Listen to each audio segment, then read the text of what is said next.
धन धन भूमि भैया भारत के देशवा से। धन धन भूमि भैया भारत के देशवा से।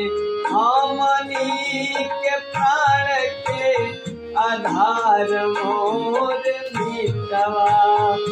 हमनी के प्राण के आधार मोर मितवा।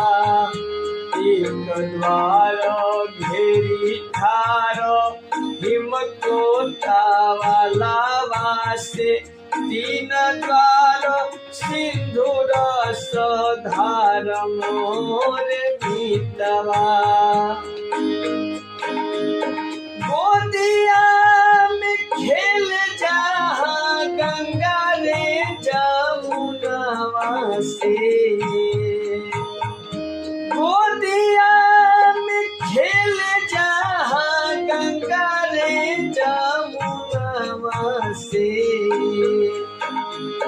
अपर अनेक नदी नार मोरे मितवा। अपर अनेक नदी नार मोरे मितवा। भोरे भोरे झाके जहाँ पहली किरनिया से। हिम खो हमारे पीछे कार मोर मितवा।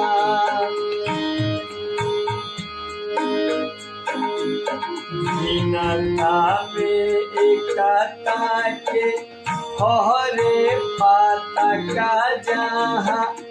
जग गुरु देशवा हमार मोर मितवा।